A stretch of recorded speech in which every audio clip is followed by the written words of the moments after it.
Թբիլիսի քաղաքային դատարանում ընթանում է պաշտպանության նախկին նախարար Ջուանշեր Բուրջուլաձեի և նրա հետ միասին ձերբակալվածների պաշտպանության նախարարի նախկին տեղակալ Գեորգի Խայնդրավայի, պաշտպանության նախարարության գնումների վարչության նախկին ղեկավար Վլադիմիր Ղուդուշաուրիի և Բուրջուլաձեի կնոջ եղբոր Վասիլ Մխեյձեի դատավարությունը։ Այսօրվա նիստում մեղադրյալ Ջուանշեր Բուրջուլաձեն կտա ցուցմունք, նաև նախատեսվում է հարցաքննել Ջուանշեր Բուրջուլաձեի որդուն և աուդիտի ծառայության ներկայացուցչին։ Հայտնի է, որ Բուրջուլաձեի փաստաբանը անցյալ շաբաթ դիմել է դատախազությանը հաշտության համաձայնագիր կնքելու խնդրանքով։ Քննչական գերատեսչություն նման դիմում է ներկայացրել նաև Գեորգի Խայնդրավան։ Վլադիմիր Ղուդուշաուրիի փաստաբանը ևս նախատեսում է մոտորերին դիմել քննչական գերատեսչություն։ Դատախազության դիրքորոշումն է արդեն հայտնի։ Դատախազը նշել է, որ հաշտության համաձայնագրի համար երկու կարևոր պայման կա կատարելու՝ հանցանքի ընդունում և վնասի փոխհատուցում, որոնք մինչև այժմ չեն կատարվել։ Հիշեցնենք, որ պաշտպանության նախկին նախարարին մեղադրում են պաշտոնական լիազորությունների չարաշահման և ապօրինի եկամուտների լեգալացման մեջ։ Նշված արարքը որպես պատժի տեսակուչափ նախատեսում է 9-ից 12 տարվա ազատազրկում։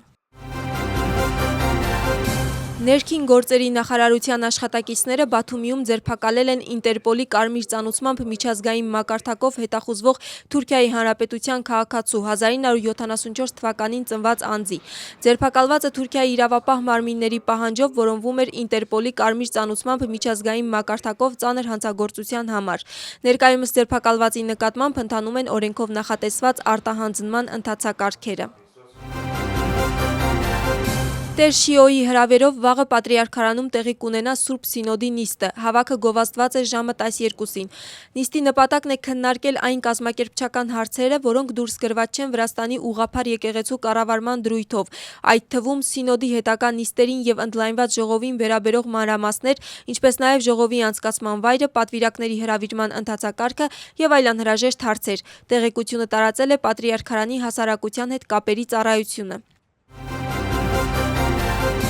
Պատրիարքի ընտրության վերաբերյալ հայտարարություններ են արվում քաղաքական կուսակցություններում։ Իշխող թիմը կարծում է, որ կոնկրետ ընդդիմադիր կուսակցություններ փորձում են պառակտում մտցնել հասարակության և Պատրիարքարանի մեջ, ինչը ընդդիմությունը կտրականապես հերքում է, նշելով, որ ով որ այս գործընթացներին միջամտելու ցանկություն և հնարավորություն ունի, վրացական երազանքն է։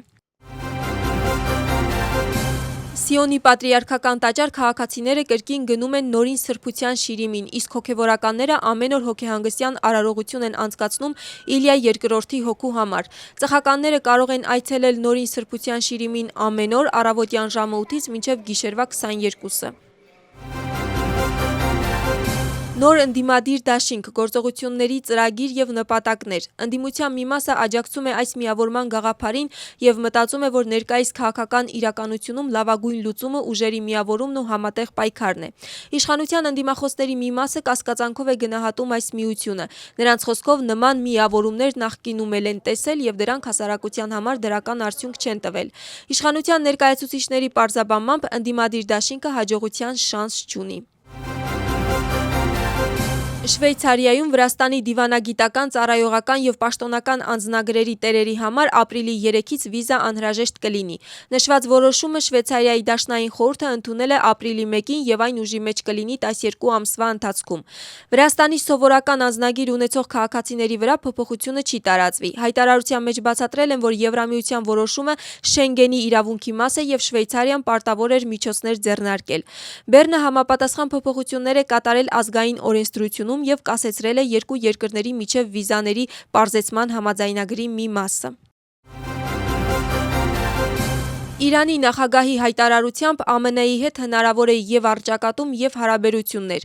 Մասուդ Փեզեշքյանը հայտարարում է, որ Իրանը կդիմանա ԱՄՆ-ի կողմից ցանկացած ագրեսիայի։ Փեզեշքյանը Իսրայելին մեղադրել է Իրանի դեմ պատերազմում ԱՄՆ-ին ներքաշելու մեջ և նշել, որ Ամերիկան պատերազմ է մտել որպես Իսրայելի ներկայացուցիչ։ Նա նաև հարց է տվել. իսկապես Ամերիկան առաջին հերթին սկզբունքը մտնում է ԱՄՆ-ի կառավարության ներկայիս առաջնահերթությունների մեջ։ Ամերիկացի ժողովրդի կոնկրետ ո՞ր շահերի պաշտպանությանն է ծառայում այս պատերազմը։ Արդյոք Իրանի կողմից գոյություն ուներ որևէ օբյեկտիվ սպառնալիք, որը կարդարացներ նման վարքագիծը։ Նշված է Մասուդ Փեզեշքյանի նամակում, որը նա հրապարակել է X սոցիալական ցանցում անգլերեն լեզվով։ ԱՄՆ-ն եւ Իրանը քննարկում են հնարավոր համաձայնագիր, որը նկատի ունի հրադադար Իրանի կողմից Հորմուզի նեղուցի վերաբացելու դիմաց։ Այս մասին հայտնում է Axios պարբերականը հղում անելով ԱՄՆ-ի 3 պաշտոնատար անձանց։ Հրատարակության տեղեկությամբ պարզ չէ կհաջողվի արդյոք կողմերին հասնել համաձայնության, սակայն տարածված տեղեկությամբ Դոնալդ Թրամփը քննարկել է այդ հնարավորությունը ինչպես վարչակազմի ներսում, այնպես էլ դրանից դուրս գտնվող պաշտոնատար անձանց հետ։